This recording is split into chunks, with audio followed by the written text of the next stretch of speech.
Bonjour Loïs, bonjour Anaïs, bonjour Guy. Merci de nous accueillir au sein de votre siège chez Sermes, entreprise familiale.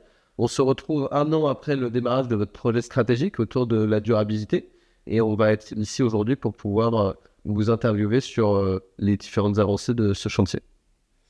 Alors, pour débuter cette interview, Loïs, pouvez-vous nous présenter Sermes en quelques mots et nous expliquer votre rôle dans l'entreprise? Sermes est une société familiale créée en 1949, toujours familiale ce jour. Avec mon frère et ma sœur, troisième génération, on a repris la direction de l'entreprise et je m'occupe de la stratégie et du développement de Sermes. Quel est le métier de Sermes? Sermes conçoit des solutions électriques sur mesure pour les bâtiments, pour les infrastructures et pour les process industriels. Et aujourd'hui, nous sommes répartis en 4 activités: les fils et câbles, motorisation et système d'entraînement, l'éclairage et l'appareillage des systèmes. Qu'est-ce qui vous a convaincu de vous lancer dans une démarche de durabilité chez Sermes? Est-ce que c'était par contrainte réglementaire ou est-ce que c'était ancré dans votre ADN familial? Sermes est une société familiale de plus de 75 ans. La durabilité, c'est quelque chose qui nous parle, c'est quelque chose dans notre culture. On a toujours une vision long terme de nos actions et aussi de nos relations, que ce soit avec nos clients, avec nos fournisseurs, avec l'ensemble de nos parties prenantes. Plusieurs choses ont été faites aussi par rapport à ce qu'on appelle durabilité.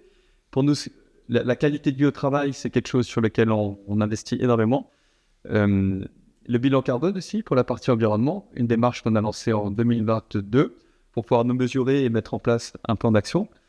Par contre, on a dû effectivement accélérer la structuration de notre démarche par 2 facteurs. Le premier, c'est que nous étions soumis à l'obligation de reporting CSRD dans la première version du texte.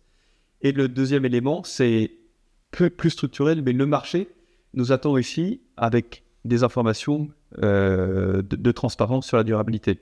Donc le marché, les clients, les fournisseurs, voilà, ils ont besoin d'avoir plus d'informations et de savoir ce qu'on fait sur ce sujet-là. Guy, quand Mineo a commencé à travailler avec Sermes, quel était le diagnostic de départ?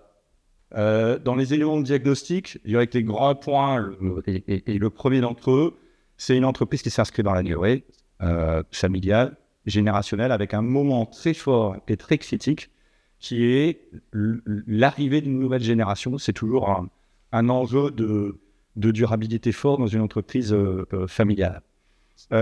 Sinon, globalement, je dirais que l'état des lieux, c'était une approche de la durabilité globale, donc couvrant à la fois le modèle d'affaires, sa compétitivité,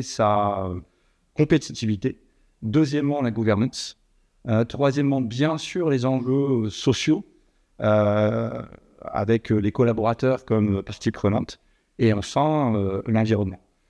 Loïs, Anaïs, concrètement, qu'est-ce que cet accompagnement vous a apporté et qu'est-ce que cela change aujourd'hui dans le pilotage de vos activités?